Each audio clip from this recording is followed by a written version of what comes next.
from History of Ethics. That reading was how did the Greeks think of the good life and a life worth living and all this stuff before Socrates? That's an important question. I know that some of you in here have read the Iliad with me at some point um, in a literature class.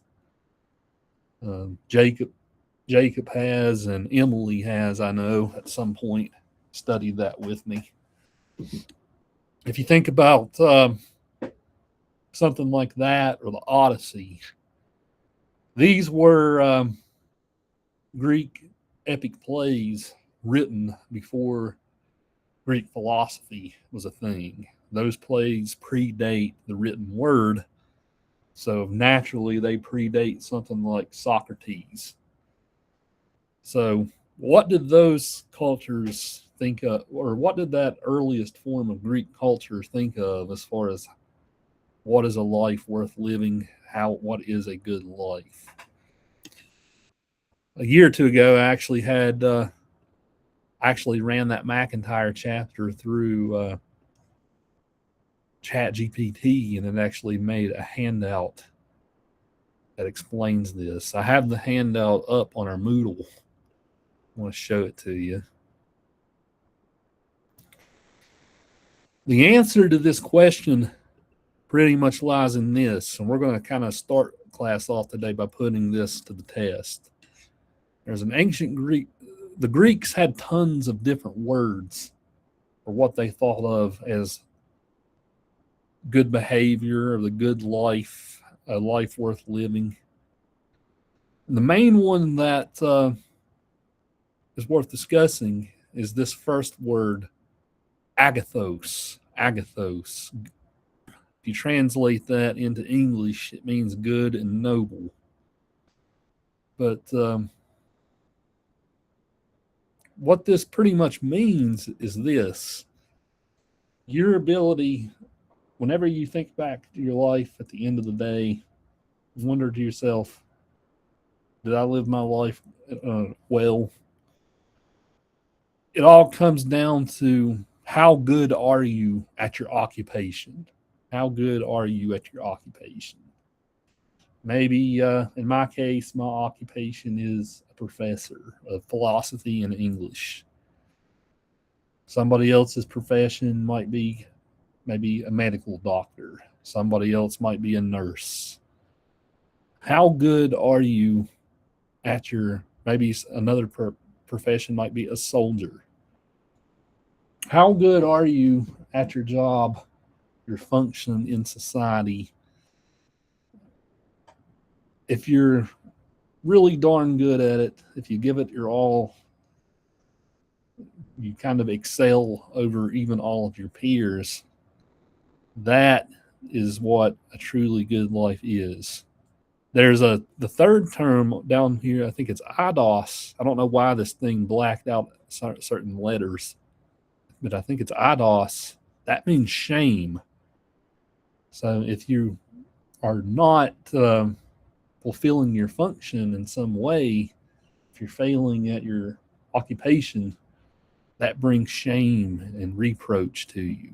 This is how the Greeks kind of thought of this before Socrates. So if we're going to put this to the test,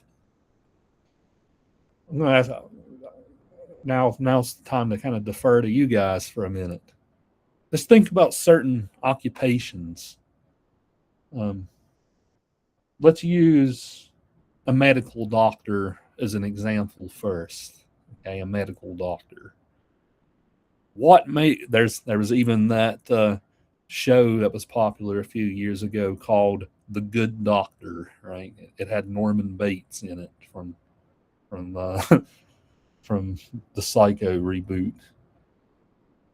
What makes a good doctor versus a bad one? What's the difference? You guys chime in and tell me. You know a bad one when you see one. What's a bad one? I guess let's start with a bad one and then define a good one.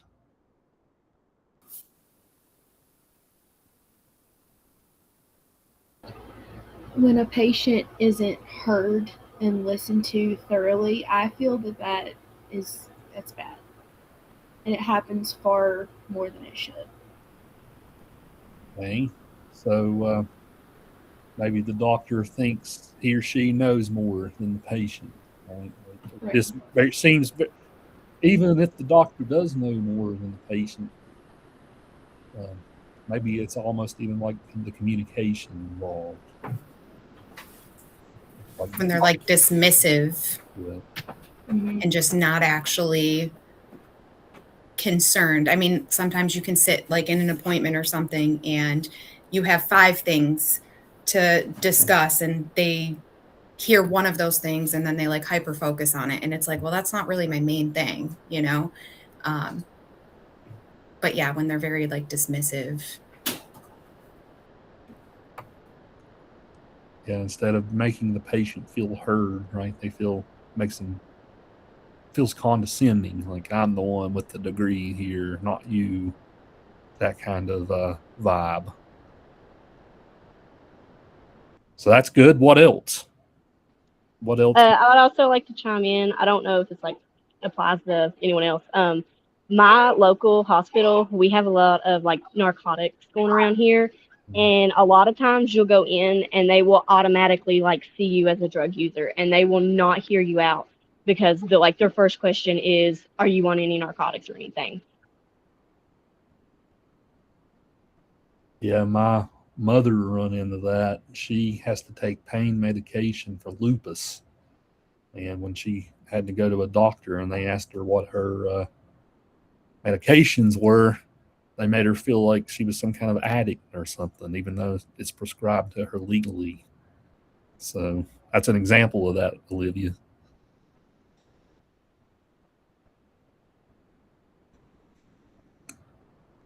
So good. What else? We know communication, making a patient feel heard. What else?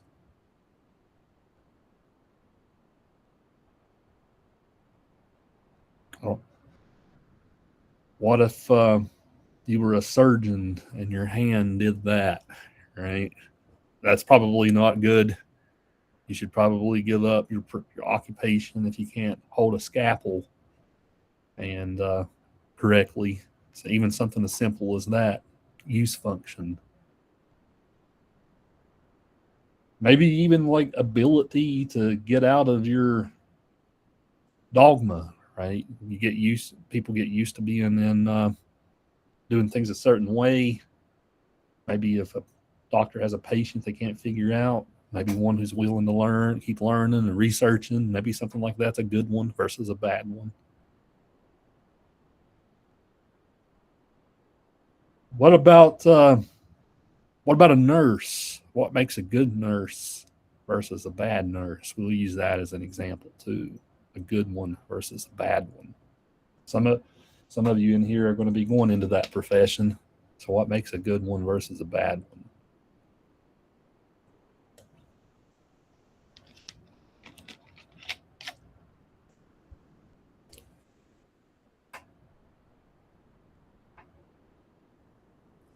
I'm just going to go off from being a CNA. I guess you could say just being a bad one is not following up on your rounds. Okay. I've seen that a lot where they'll be like, oh, okay, well, I check them, so I don't have to check them again until 6 o'clock in the morning when the big wigs come.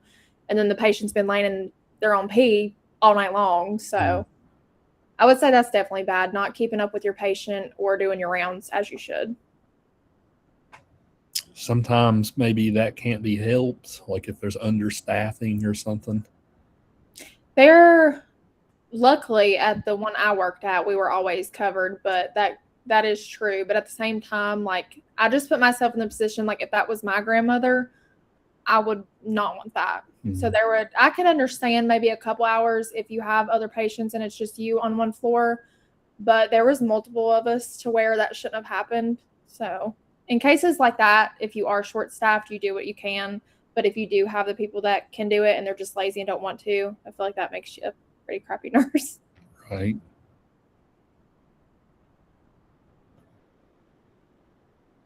So good. Just doing your basic job, right? As far as doing your rounds is important. What else? Showing basic compassion, in my opinion. I also worked in CNA for a little bit, and when I did that, I ultimately chose to quit because of it. My work environment. Some of the nurses were there, and they were very just rude to the patients. They would roll their eyes to them. They would just ignore them if they were trying to speak to them. So I feel like a good nurse would be just showing like genuine, basic human compassion, just a friendly little wave or just a hello in the morning, just to show that like you care about them. Yeah, and interesting that we didn't say that about the doctor a second ago, right? But we oftentimes think of like a nurse as showing more compassion than even the doctor. Yeah, that is true. A doctor, you're right. Both of them really does fit into that. Honestly, both Mhm. really should do that. I agree. I think that both fit into that, but I also feel like nurses are a bridge between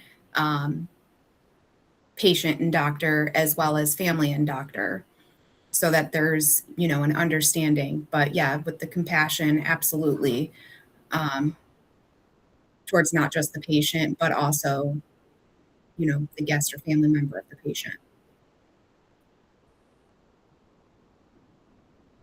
Okay, so both doing your rounds, being compassionate, um, really important characteristics. If you are not those things, then you probably should rethink your position. Okay.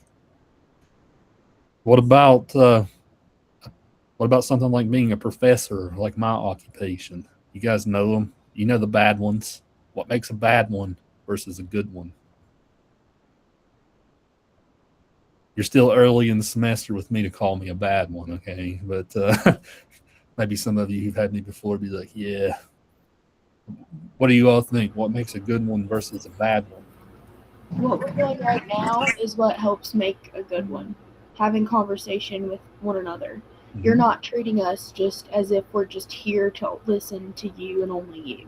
We're being able to talk to everybody. You're talking to us. We're having a conversation just like normal humans should. Some professors I've had in the past, it's just stone cold to the point. We're going to do this, this, and this, and goodbye. And I don't think that's the way to live life and treat other people. Good one who brings dialogue and isn't just talking to you is important. Um, what else? I've had professors in the past that just clearly are no longer interested in their subject. You can tell they're kind of just like going through the motions of like getting through like another semester. And I think that like, I'm sure that that's bound to happen if you do something long enough, but also like the students can tell when it's like, okay, no one in the room wants to be here. And it's a very like, it's not a good environment for learning things. Right? Knowledge and the accumulation of knowledge is like a virus in some ways, right? If the person doesn't seem interested, then obviously that's not going to spread off on the students either.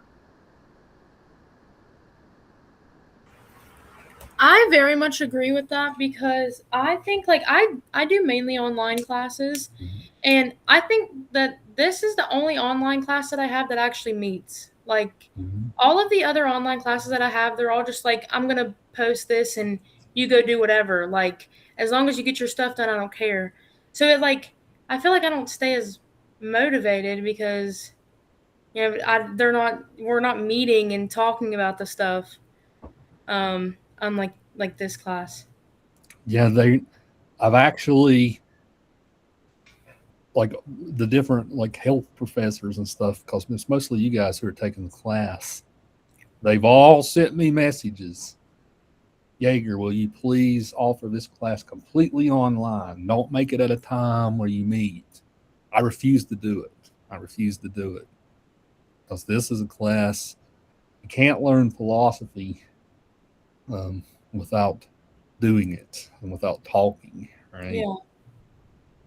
So the only time I've ever offered this class completely online is in the summer. Okay, that was the only time I've done it. It worked okay, Well, but it yeah. still wasn't the same. Yeah. So I get on their nerves because I refuse to bend. Okay, but like you just said, Dakota, makes a big difference. No, it definitely does. Like, because I don't know. I also have this like one teacher, like he just now started like posting things that we need to do, and so I have like something due tomorrow, and it wasn't posted until today.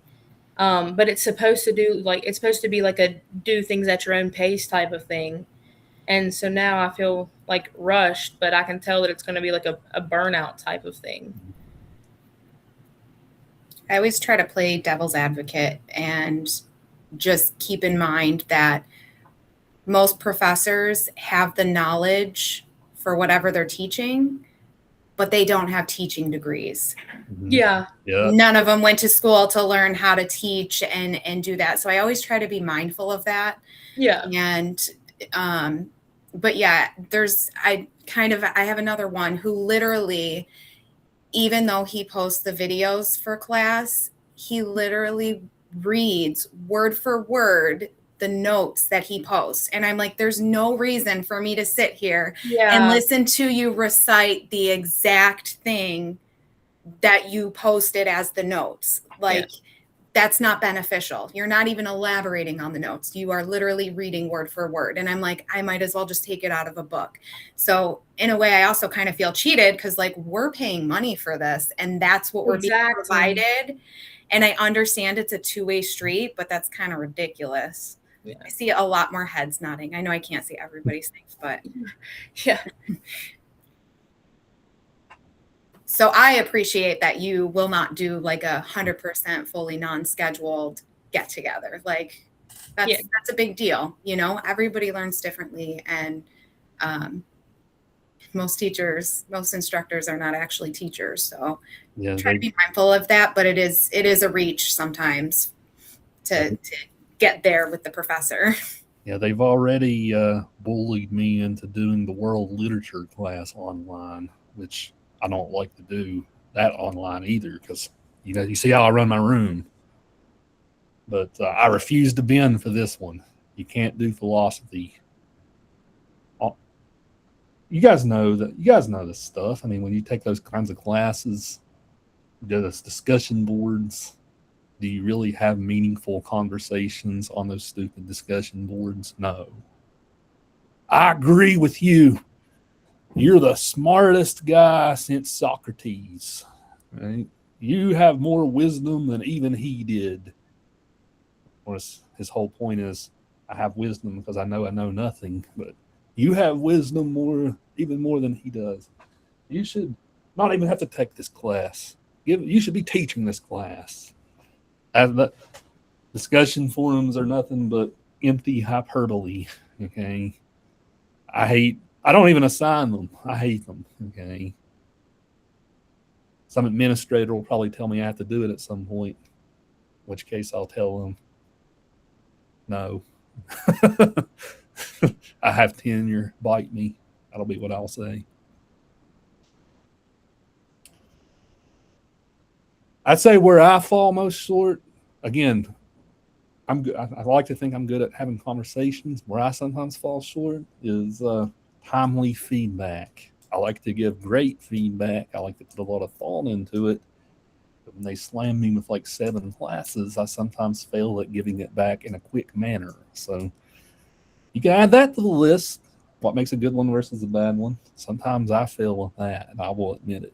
Okay, I'm going to do my damnedest not to this semester. I feel good. Okay, but thinking back to my teaching past, that is often where I will fall short. Just because somebody gives you feedback fast, though, doesn't mean it's good feedback. That's a point to make too. So all this said, this is how the Greeks thought of what makes a good life. When you read something like the Iliad, Achilles and Hector are the two heroes of the poem. Achilles kind of seems like a spoiled brat, mama's boy in the poem. But why is he considered the hero for the Greeks? Because he's the best soldier they got. He's a demigod. He's invincible. His only weakness is his heel, right? Which we know the Achilles heel in the foot. That was his only weakness because his mother dipped him in water that made him invulnerable. But his foot, she dipped him head first with his foot, and his foot didn't touch the water. Even though he seems whiny and all that in the poem, he's the hero because he's good at his job of being a soldier. So this is kind of how they thought of it. As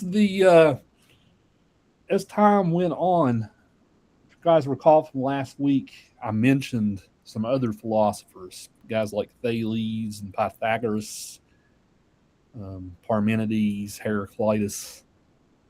These guys kind of became this is my theory of knowledge, and I don't care what the rest of the people say, this is my theory. As the time went on, even past those guys, you started seeing what we called the sophists. The sophists. We, as a society, have gone back to the sophists.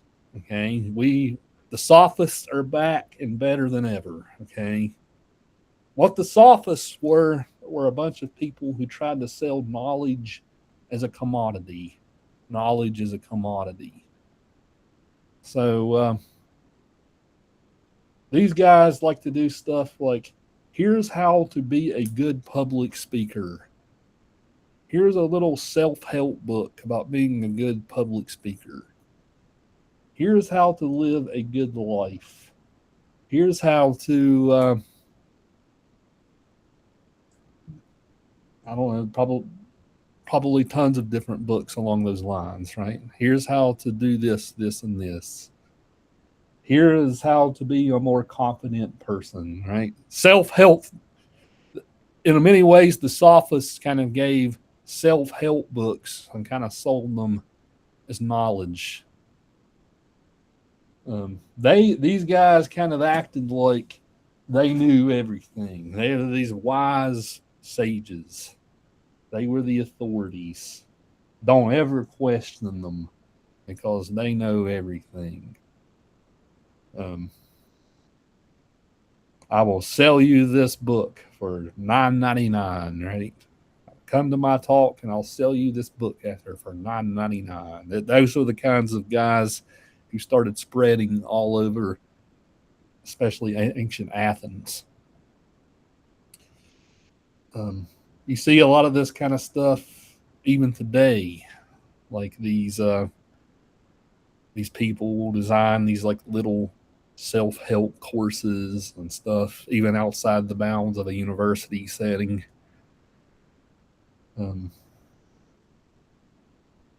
It's certainly back. It's certainly back. It wasn't just the sort of exploitative way that they sold knowledge. It was also just this general idea that knowledge is something you can collect. It's like collecting baseball cards or collecting Pokemon, right? Or collecting whatever you might like. They kind of saw it as something, the more and more you collect, the more and more you have, therefore the wiser and smarter you are. That's how they thought of it. And when I was giving you guys the lecture last week talking about higher education these days, we're going more and more back towards that. This is something, knowledge isn't something you're looking for just for the sake of obtaining knowledge. It's instead something you want to use as a commodity so that you can get stable employment and all of this stuff, right? There's value in that, but that's not what higher education was designed to do, but that's what they're trying to make it become. So we're going back to that. But that was the the preeminent way of thinking about knowledge in his day. Socrates rebelled against that. So now is kind of the segue into talking about Socrates and what did he mean? Why was he so much of an enigma in his time to the point that they put the guy to death? Okay, the apology is them accusing him of a crime. The crime is corrupting the youth. Corrupting the youth. Some people would probably say that I'm doing the same thing today and teaching you philosophy by corrupting the youth. Okay. What makes him such a strange figure? We've all heard of Socrates at some point, if not for no other reason than the Socratic method. The Socratic method is the style of teaching where a teacher will just come in, not really explain or lecture so much as ask questions, kind of get his or her students to come to truth in their own ways. I think you guys see that I'm very influenced by Socrates and how I do things. Even then, I'm not completely Socratic, because I would never tell. Socrates never tells you what the point of what he's after is. He makes you come to that conclusion yourself through a process of rigorous examination and questioning. He never tells you what to think. He gets you there by asking you questions until you arrive at some kind of conclusion. That's what Socrates did in his methods. He was a guy, he forswore wealth.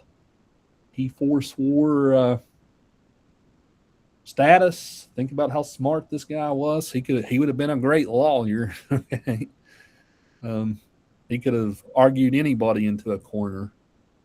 He forswore all this just to be somebody who collects knowledge and wants to teach people to kind of think for themselves, examine themselves. Don't take anything you hear for granted, especially from these sophists. The one reading that I gave you for today, it's called The Figure of Socrates. I printed it out. The Figure of Socrates. There's a really talk about an attention-grabbing statement on the figure of Socrates. I'll pull it up here and share my screen so that you can see it.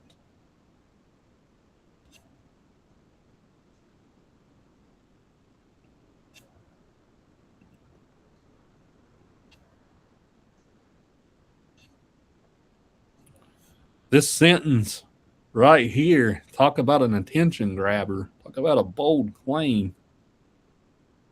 Socrates has often been compared to Jesus Christ, it says. Talk about an attention grabber, talk about a bold thing to say. The author of this chapter on him says that both of them have a lot of similarities.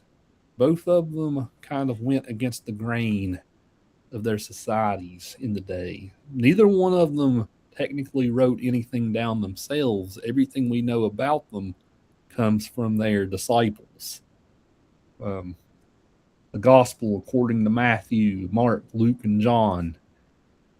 Likewise, with Socrates, everything we know about the guy comes from his followers, his students, people who listened to his classes and his conversations. We know most about him from Plato, and oftentimes whenever we're trying to understand who the real guy was, it's impossible to really know what the real guy was like, because everything we have about him is filtered through one of his students. And there's lots of discussion that even Plato might not have liked Socrates too much. So did he paint him often in a way that makes Socrates kind of look like a wise ass? Right? Maybe he did. Both of them have that in common, but both of them were also put to death for reasons that did not have any justification.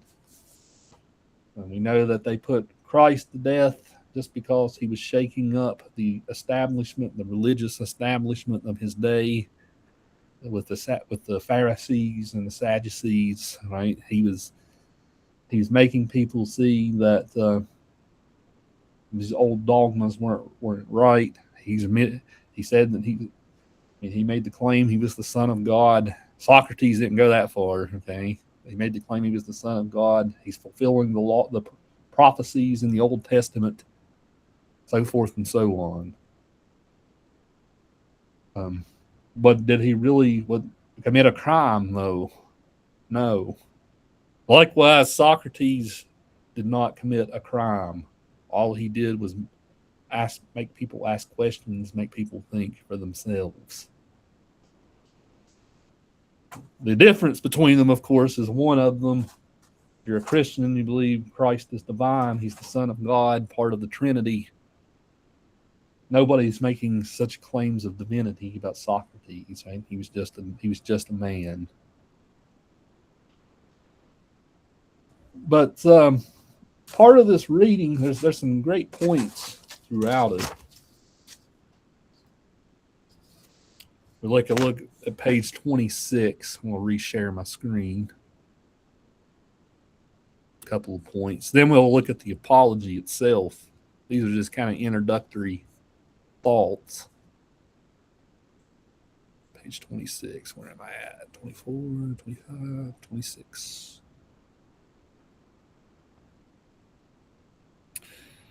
It says, Socrates addressed himself. I'm looking at page 26. Socrates addressed himself to those who had been persuaded by their education that they possessed knowledge.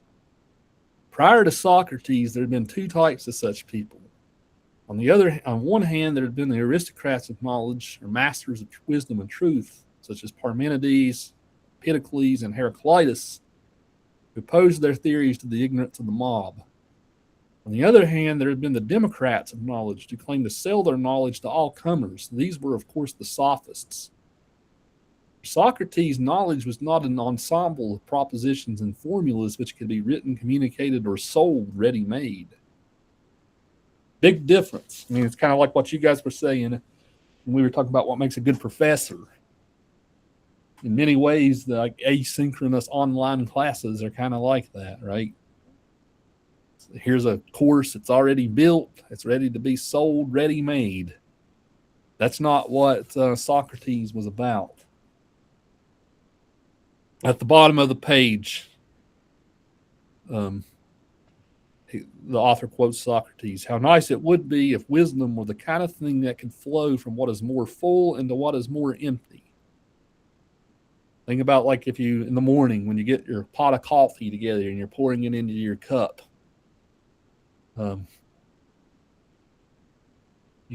Knowledge isn't something that you can just pour into a cup and then have it, right?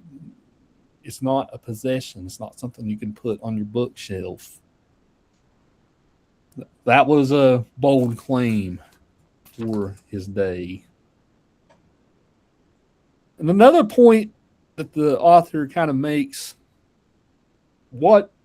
and again, this goes back to how I introduced class today, the function, the use function of somebody in their occupation. What makes a good professor, a doctor, a nurse? When it comes to philosophy, what's the purpose of it? What is the use function of it in society? There's not one, really. This is an attitude, a way of thinking. This isn't something that you can necessarily commodify. If you study philosophy, it's not going to make you better at your occupation. It might make you a better human being, but it won't make you better at an occupation.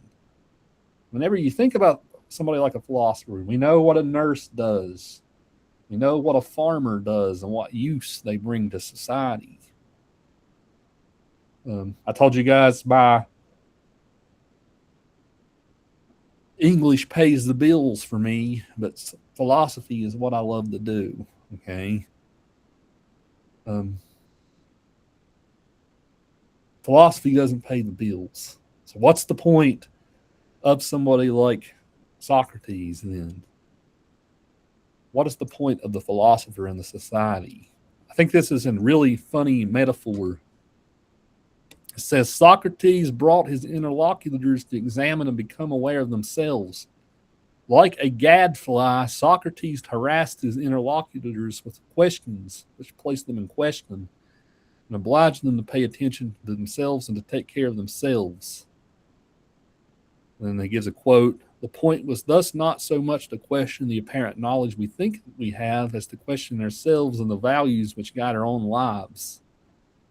In other words, Socrates is an annoying fly buzzing around. Right? He's an annoying fly. That's what a philosopher does. We're annoying flies that buzz around. We sting. Gadflies are known to kind of sting, like it hurts when they sting you. They sting you. They're annoying. Trying to swat them away. But they make you more aware. At least a gadfly will make you more aware of your surroundings. That is what we as philosophers do. Okay. We're on the outskirts. We're on the margins. It doesn't matter if you were living in ancient Greece, if we're in the year 2026. I think it's something like philosophy. It's not something you can pour into a cup and learn everything there is to know. No field of knowledge is like that, really. But some of them kind of think more like that than others. Oftentimes the hard sciences like to think of themselves that way. I'll make that claim. I think it's true. Not such with philosophy. So here's a guy. What's his function in society? Where does he belong? What's his place? That's kind of what they were struggling with to figure out about this guy. Okay. Now to kind of get into the apology, some context for it.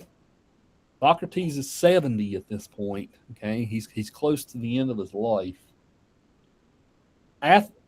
The city-state of Athens had changed from a democracy to an oligarchy. The oligarchs, the richest people in the town, kind of overthrew the democracy, and they became who was in charge of government. This became more of an authoritarian government. They didn't like to be questioned. They liked to say that they were the authorities on things like values and morality.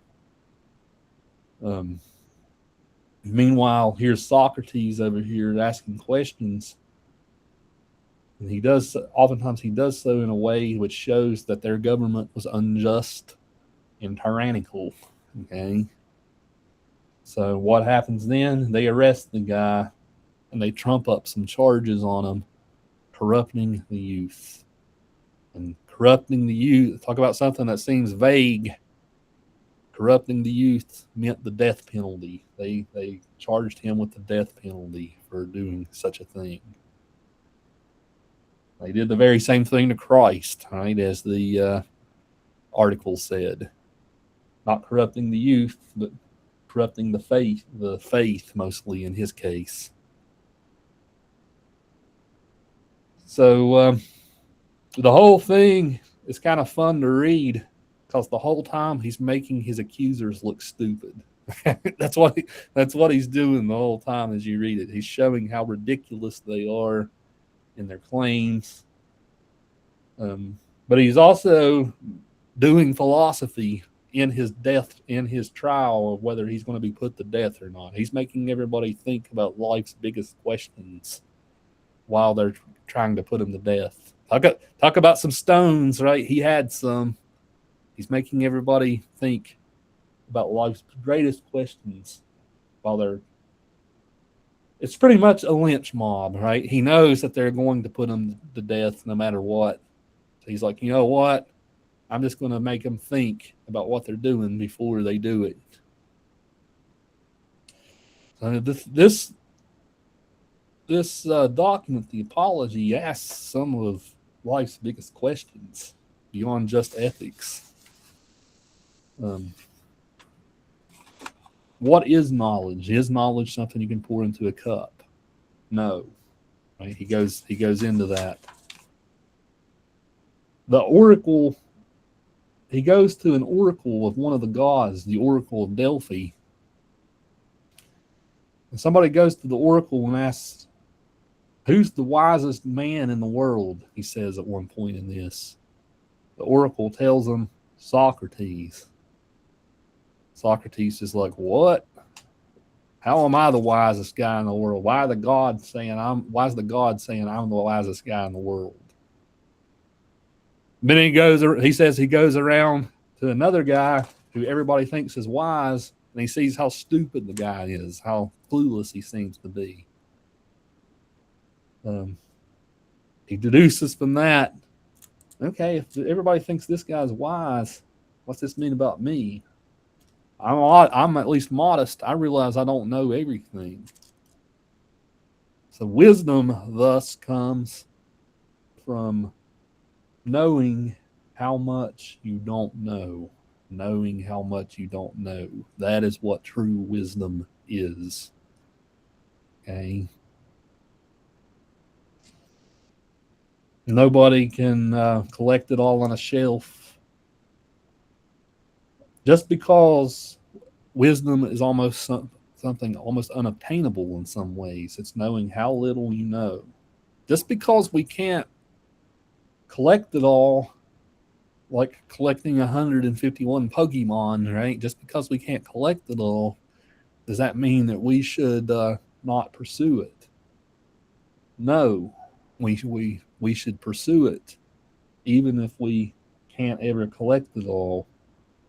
Just because that's who we are as human beings. As human beings, we're inquisitive creatures. We ask life's biggest questions.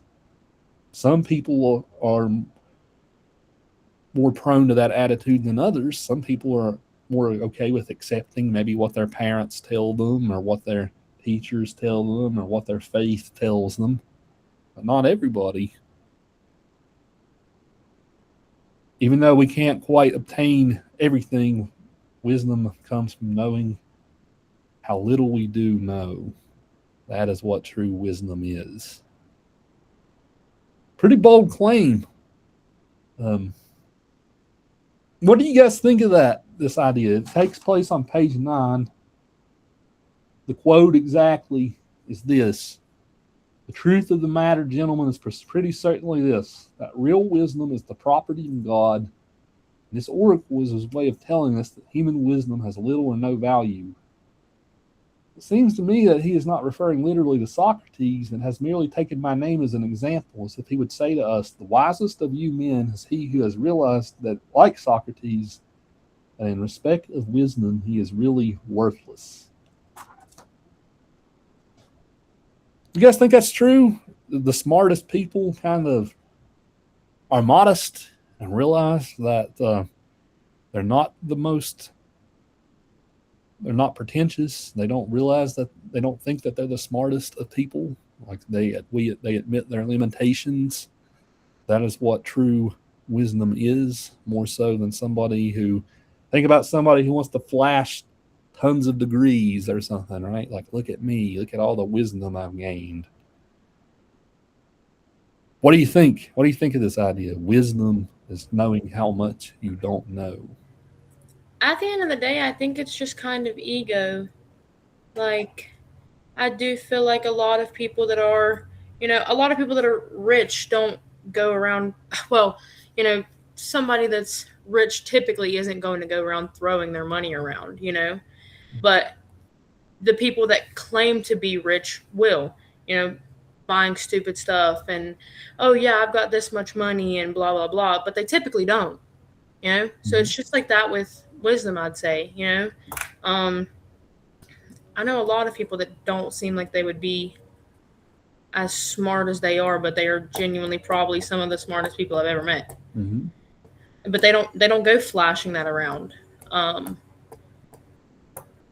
So I do think it is just like an ego thing.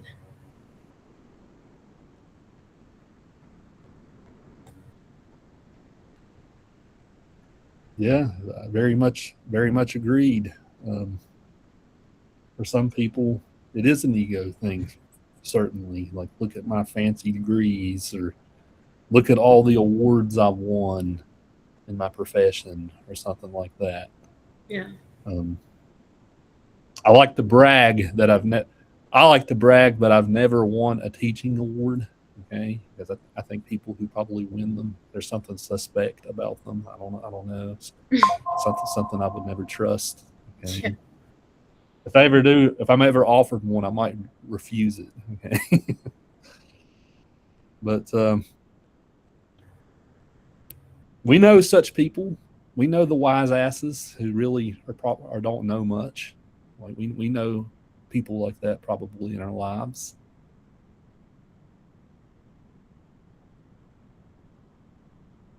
That's not what a philosopher should be. A philosopher should know how much we truly do not know. Nonetheless, we should pursue it. Instead of throwing our hands up in the air and saying it's a futile exercise, we should pursue it. Oftentimes, Socrates is also kind of being accused of being an atheist in this, because they're saying you're denying the values of the gods, right? By saying all this, you're questioning the gods and the gods' authority on these different matters. Even today, philosophy and religion sometimes butt heads. Okay,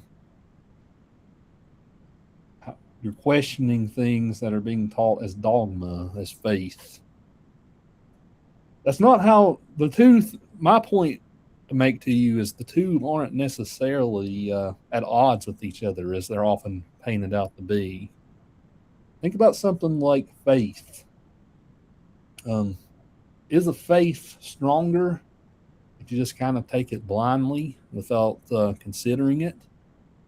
Or is a faith stronger if you put it to the test, ask questions about it, and then at the end of the day, if you still think the same thing, you put it through the test? What makes for a stronger faith? Even something as fundamental as like what is religion, and thinking about your belief in God, whatever faith that might be, whether it be Christianity, Buddhism, Islam, whatever. Is it really a strong faith if it's not a faith put to the test? That's kind of like what Socrates is investigating here as well, right? Even something as fundamental as religion, we shouldn't just accept it at face value.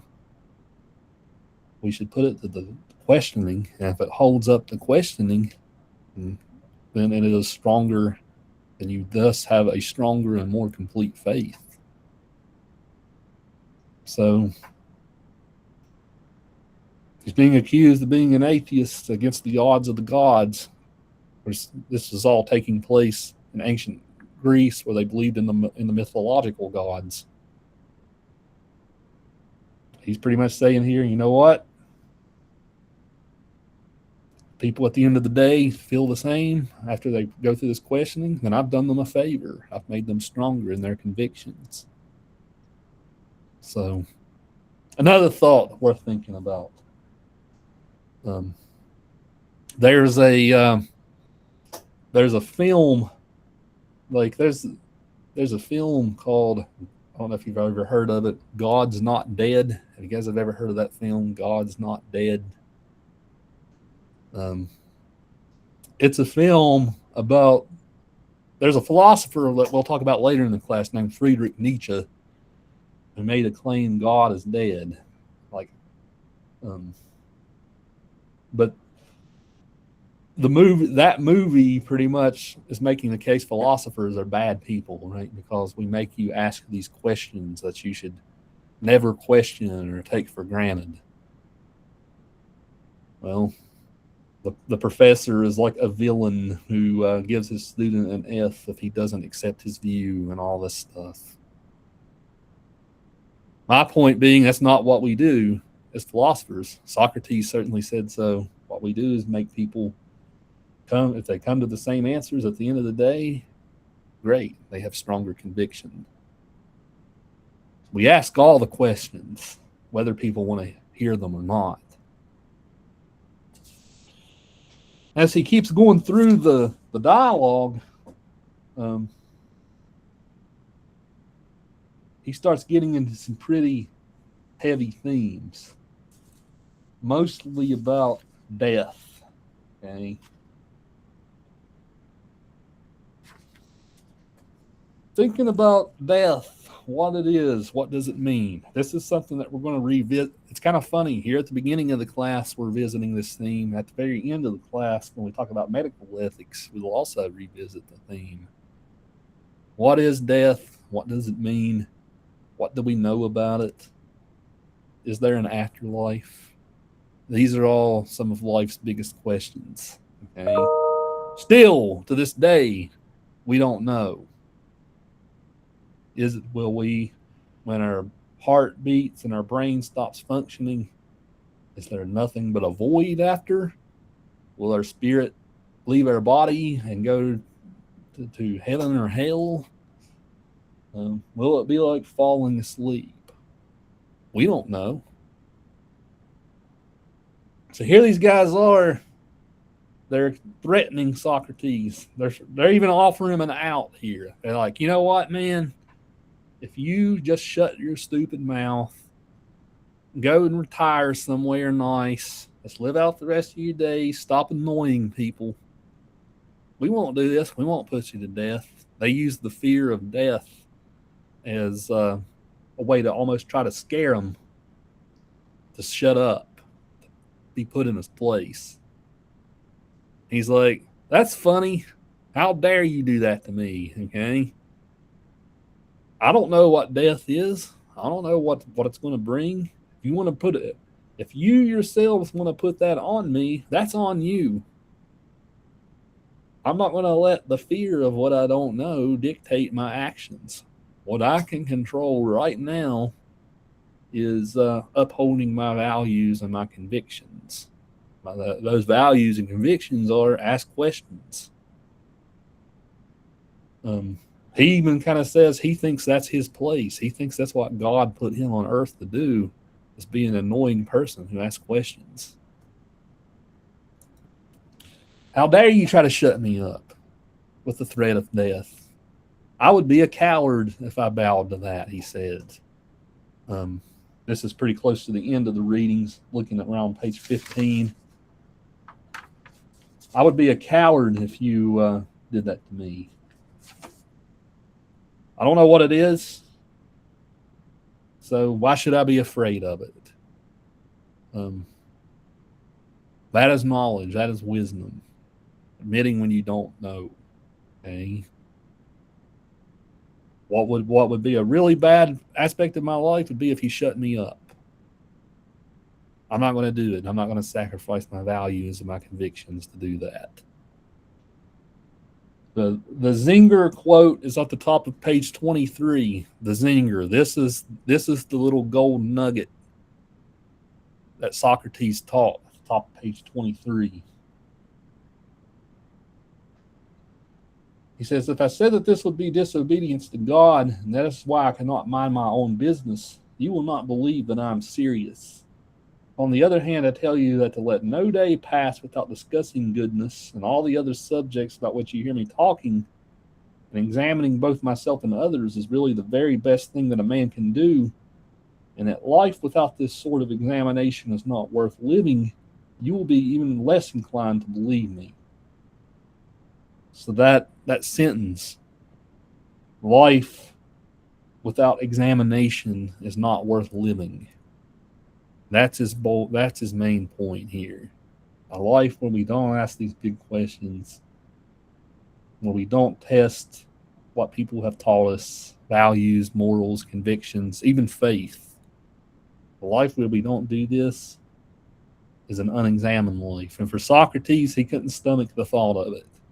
To make him go somewhere and shut up, he might as well be dead, because that was his purpose, to be somebody who questioned and invited other people. He didn't put a bullet to their head and say, "Don't think this. I'm going to give you a bad grade if you don't think this." He thought of it as his purpose to make people reflect. And if you're going to take that away from me, you might as well put me to death. And the guy died a very painful death. That's not something that the readings talked about, but he died a very painful death. They made him drink hemlock poison. And hemlock poison gradually paralyzes different parts of your body until it stops your heart. So the guy felt his organs failing him until his heart stopped. Really awful way to go. They not only did it, but they made him do it himself. They made him drink the poison himself. He willingly did it before he sacrificed his values and convictions. So, what would you guys have done? Would you have, if somebody was pointing a gun at your head and telling you, just shut up, go mind your place, we won't charge you with this? Would some of you guys have taken that offer and just been like, okay, better that than be put to death? Or did some of you guys think you would have taken that easy way out? I think it would be, I don't know judgments if you do. I think most of us would probably do so, right? Like, okay, this is an out. I just will keep my mouth shut, be done with it. Not this guy, okay? He couldn't imagine living life without doing this. One of the most courageous inspirations, I think, for anybody. Here's a guy who was offered an out, an easy out. He didn't take it, okay?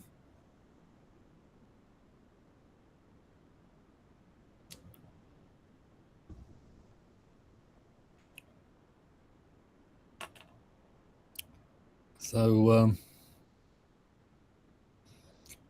me ask this question. As you guys were reading this, did Socrates kind of seem like this modest guy? Or did you get, like I'm painting him out to be? I'm kind of going on a sermon here, right? Talking about how great of a guy he seemed to be. Did you feel like he was modest, or did you feel like he was a little arrogant and condescending in some respects? How'd you guys read his tone as you were reading through this? I will say about like some of the parts, it does kind of give like an arrogant, cocky vibe. Because, and I mean, he may be modest in parts, but like, what do you mean that you'd rather die than like give up your beliefs? Like, that just doesn't make any sense to me. I think at the end of the day, I think I'd just rather, go on about my day. Like, I don't think I'd rather die. But dude simply was like, oh yeah, why are we fearing death? Like, I'd rather die. Which is kind of giving like egotistical vibes. Yeah, that's certainly a way you can see it, right?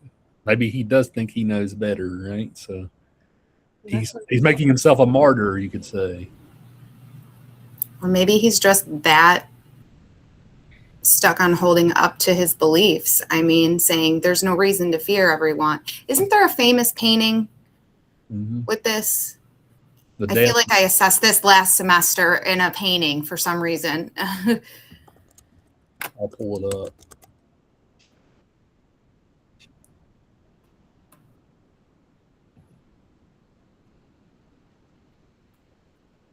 This is like, not to be cocky, but he's like standing by his beliefs and saying there's no reason to fear.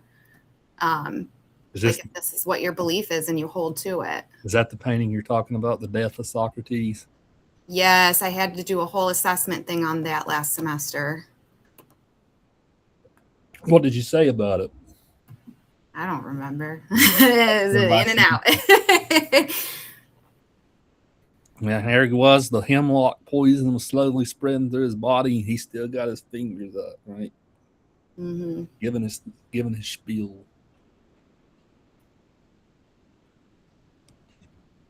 Yeah, I mean, your point is well taken too, Anna. Like, here's a guy who believed in his convictions, and whether they I were mean, if right you or wrong. spent your whole life questioning things and learning things and experiencing things and teaching things, like, you would almost be hypocritical to not continue to stand by that.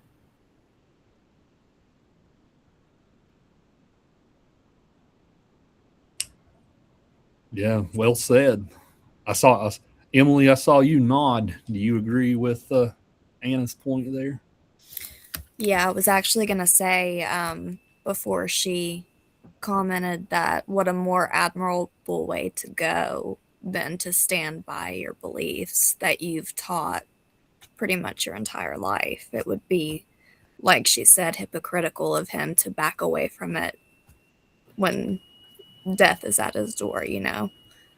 Especially when he has so many people who are following or inspired by him or whatever, you know, along that lines. Like, he has that surrounding. And so basically, you know, he's saying, hey, I'm not going to fear. I told you this is what I believe in, and I'm upholding that. Like, you Right, guys and what shouldn't be afraid example would that either. leave if he did back away from it? Right.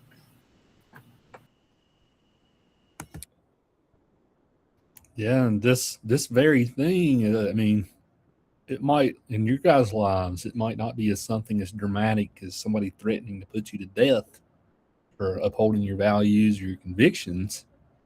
But you might be, even in your occupations, you guys might be put to such questions at some point. I know most of you are in the medical profession. This is something we'll talk about closer to the end of the class. If a doctor ever asks you to do something that you're not comfortable with ethically, you do have a way of backing out and refusing to do it. Sometimes they'll put pressure on you to go along with them. If they would ever try to fire you or something for not going along with what they tell you, you could sue them. Okay, so this is all what Socrates went through. Might seem irrelevant to what your all's lives, but you all will probably face such questions even in your careers. If somebody's going to want you to do something you don't want to do, are you going to hold to your convictions, or are you going to go along with it just for financial security or whatever? Those of you who are in sonography, such a case might be like providing care on something like an abortion, for instance. Right? If you're pro-life and the doctor asks you to do something like that to go along with it, you do have an out. So that's something that we will discuss later.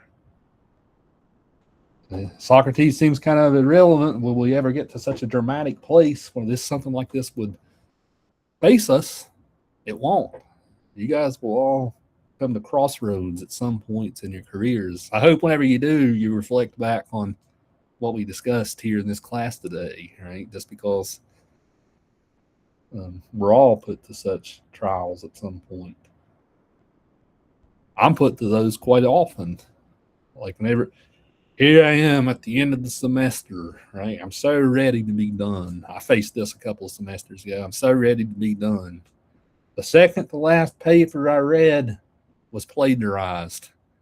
I think to myself, I'm ready. I'm so over this shit, right? Should I just push it to the side and be done, or should I uphold my conviction and give myself some more headaches? Even something as simple as that. I had to stick to my guns and my values, right? Something as simple as that we all face. So certainly a interesting figure to think about. What can he teach us about how we live our own lives? Next week, we're going to be getting more into the meat and potatoes. With Socrates was kind of just a guy who had an attitude and a way of living. Next week, we're going to get into the guys like Plato and Aristotle who came up with whole systems of how to think about everything in the world. Okay. And Aristotle, of course, wrote the entire book, Nicomachean Ethics. So we're going to get a lot more of the meat and potatoes next time. For next time, I have a reading on Plato that comes from a philosophy textbook. It explains his whole system of thought, not just his ethics. Give that a skim over. Like, I don't think you have to read it as in detail as you did the apology for today. Okay, but skim it over, get an idea of what Plato is all about before you come to class next time. And if you want to, you can get an early start on Nicomachean Ethics. Hopefully you have that book in by now. Okay, but we will start that Wednesday, a week from now. So Monday, Plato. Wednesday, we'll start the Nicomachean Ethics. So definitely more of the meat and potatoes we're getting to. Okay. And I think after class today, there's another little quiz that you can take on what we discussed today. I checked it before class, and I made sure that I talked about everything that's on there during this class. Okay. So, any other questions, comments, concerns before we hang it up for the day? A fun conversation. I enjoyed it. We'll see you all next time.